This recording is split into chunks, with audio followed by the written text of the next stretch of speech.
Previous, we saw how the November JW broadcasting created spiritual dependency, feeding believers a steady diet of obedience disguised as nourishment. We'll see now how this obedience is justified, emotionalized, and sealed through moral and emotional control. Buckle up, because this is going to be a rough ride. If you're new here, welcome to Tell Me Dr. K, a channel manipulative religious leaders wish you never discover.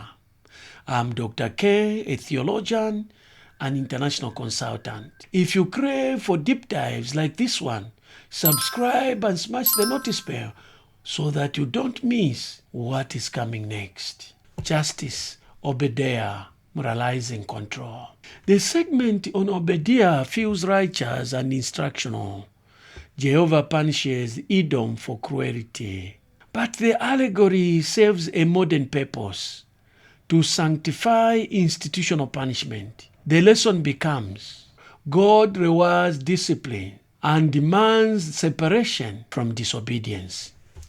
This is the psychological backbone of shunning and social exclusion. When we're teachable, hungry, and dig for practical gems in the Bible, we learn to imitate our God. Notice how Jehovah encourages us to treat others in the following episode of Dig for Treasures. The book of Obadiah is so short, it's easy to overlook, but there's so much in here. I'm glad we're slowing down to pull some treasures out for family worship. Yeah, me too. Something I've shared with people looking to dig deeper are the study tips on the back of the Watchtower, like this one from February 2024. It mentions things like determine who wrote the passage, to whom, and when, but also what were the circumstances. Those study tips are so helpful. So what can we say about Obadiah's circumstances? Well, Obadiah verse 11 speaks about the time period when strangers took Judah's army into captivity, and when foreigners entered the gates casting lots over Jerusalem. That was 607 BCE. Here, take a look at this timeline. Jehovah had sent so many messengers to Israel begging them to stop their wrongdoing, repent, and worship him acceptably. But look at that. For centuries, they ignored him and made no real effort to change. So in 607 BCE, Jehovah uses the Babylonians to severely discipline the remainder of his people in Judah. They really left him no choice. It was completely justified. But then Edom shows up. Even though they were family to the Israelites, verse 14 mentions that the Edomites stood at the crossroads and captured the fleeing Israelites to turn them back over to the Babylonians. The win of Obadiah is one of the reasons this prophecy is so beautiful. So in 607 BCE, the Israelites were unrepentant, and Jehovah justly disciplines them. But Edom treats Israel cruelly. When does Jehovah act and inspire Obadiah to condemn them? Not long after the destruction, about 607 BCE, even though Israel was receiving discipline. Jehovah hadn't turned his back on the Israelites. No. Jehovah sent Obadiah to reassure them that he had not abandoned them and that he was not the cause of Edom's actions. What's going through your mind? It really makes me ask myself, do I share Jehovah's view of wrongdoers? As an elder, do I do everything I can to try to move sinners to repentance? That takes emotional effort. And what if they don't respond and have to be removed?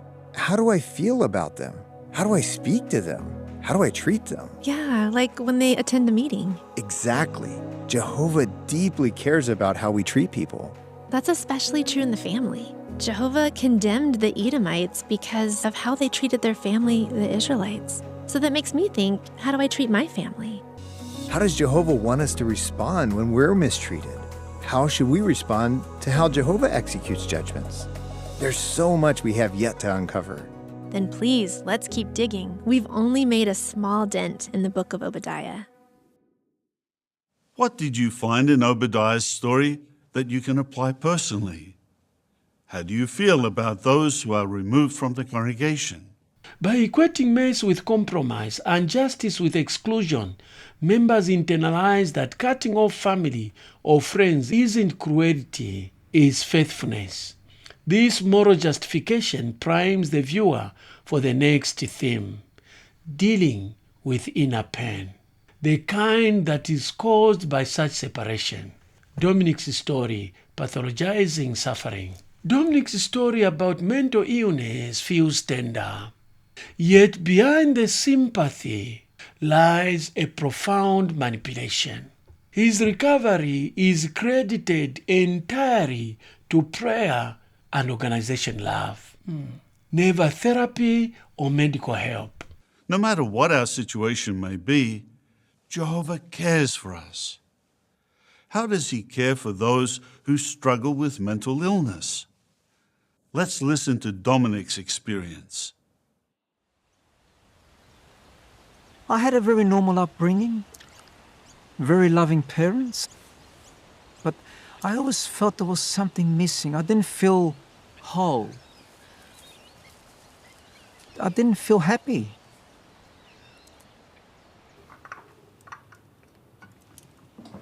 When I was young, I loved music in particular.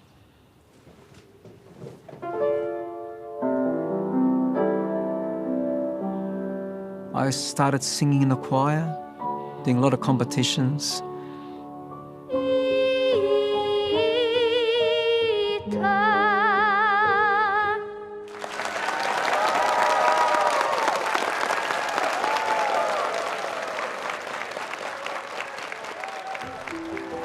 When I sung, I felt special.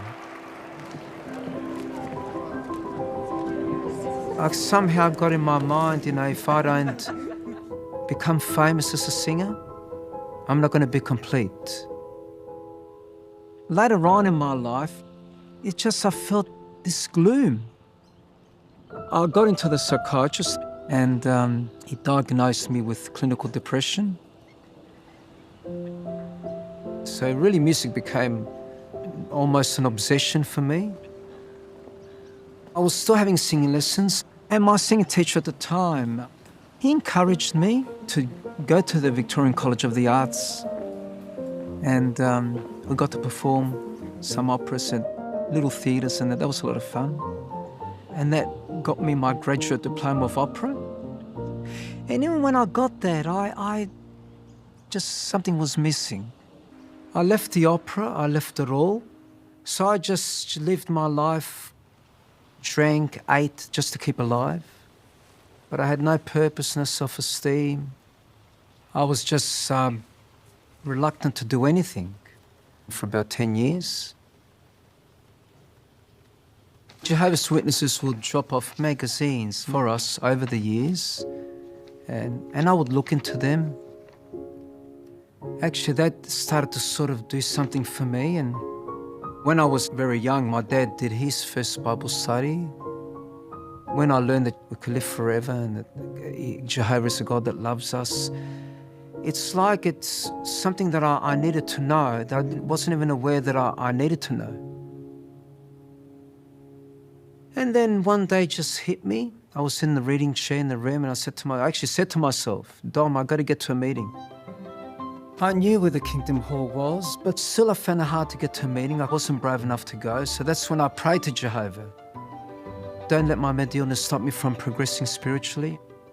And then not long after, I got determined. I just did it. And that instance I felt, where have I been? Why was I hesitant? I just feel so comfortable here, and then it just got better and better. Got baptized in 2020. That was the best day of my life. I certainly knew that something was missing. I know now what it was. It was the truth. It was Jehovah. My OCD now is under control, even if I have a bad day and I'm feeling a bit anxious. But then as soon as I think I've got a lot of brothers and sisters that love me in the congregation, I've got Jehovah above everything else, it just helps me to snap out of it quicker.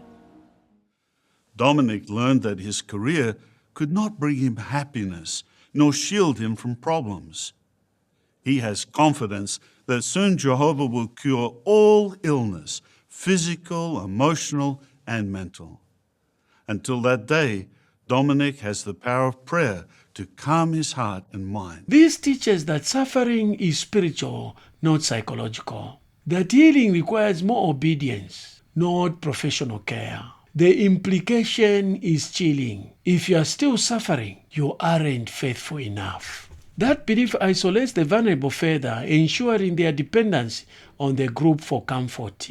Once the emotional pressure builds to this level, the viewer is emotionally raw, ready for relief. That relief arrives, predictably, as a song. Here of prayer, emotion reset through music. The emotional video is more than art, it's emotional regulation. After the segments on guilt, suffering, and fear, the gentle music releases the tension and floods the viewer with comfort. This pairing of anxiety and relief hardwires loyalty. Obedience leads to peace, peace leads to gratitude, gratitude leads to reinforced obedience. The emotional brain can't tell the difference between emotional comfort and psychological reward. The result is conditioning through music, an engineering sense of divine reassurance that erases the memory of manipulation. The viewer feels safe again, just in time to see what that safety looks like at a global scale. Postcard from Belgium, Uniformity as Unity. The closing montage of believers around the world feels joyous and inclusive. Different faces, accents, and nations. But every voice says the same words, express the same thoughts. Our postcard this month comes from a country that's renowned for its waffles, fries, and almost 1,500 different kinds of beer. Belgium is a small country located in northwestern Europe and shares its borders with the Netherlands, Germany, Luxembourg, and France. The spiritual heritage of Jehovah's Witnesses in Belgium dates back to 1891, when Charles Taze Russell first visited Brussels and Antwerp. The first person to accept the truth was Jean-Baptiste Tillman, who became a Bible student in 1901, along with his family. The first branch office was opened in 1929. Today, more than 26,000 zealous publishers continue to spread the good news. Harbour witnessing in Antwerp is a dynamic and unique way to preach the good news. Publishers board ships and share Bible truths with crew members from around the globe. This has led to many Bible studies, some progressing all the way to baptism. The Brussels region is a vibrant mosaic of cultures, with people speaking 104 languages. Over 40% of those living in Brussels weren't born there. This rich diversity has made Brussels a spiritual melting pot for Jehovah's people, and there are numerous foreign language congregations. The Brussels Romani congregation was formed in September 2021. Each month, 66 publishers conduct around 100 Bible studies. At the 2024 memorial, more than 460 visitors attended, almost 7 times the number of publishers. The Brussels Romani congregation sends you their warm love and best wishes. From the world headquarters of Jehovah's Witnesses, this is JW Broadcasting. This is performative diversity masking doctrinal uniformity, telling the viewer you belong to something immense and pure. And once belonging is emotionalized, living becomes not only disagreement but betrayal. It is the perfect psychological closure. From the individual to the global, the broadcast has guided every individual to the same destination. Security through sameness. The final layer, captivity as comfort. How have we benefited from this month's program? We learned that just as we must satisfy our physical hunger, We must feed ourselves spiritually to maintain our faith. We learned about Nigel Baker, who overcame a life of violence to build a friendship with Jehovah. Every segment, from feeding to justice to music, fits into a single architecture of control. Cognitive, redefine thinking as humility. Emotional, pair with comfort. Behavioral, equate routine with righteousness. Social, enforce purity through separation. Together they produce totalistic alignment. The believer's thoughts, emotions, habits, and relationship orbit entirely around organizational authority. And because each layer feels good, feeding, joy, justice, belonging, the control becomes invisible. That is the subtle tactic of all, to make captivity feel like care. Real faith strengthens conscience, not compliance. The true nourishment empowers independence, not dependence. So you ask yourself, who decides what my soul should eat? And what happens if I decide to choose a different meal? When comfort depends on obedience, peace becomes possession. Break the loop. Feed your own soul. Because the highest act of self-awareness is awakening. If you enjoyed the November JW Broadcasting Deep Dive, like, subscribe, and smash the notice bell for more. To watch the previous episodes, click on this link.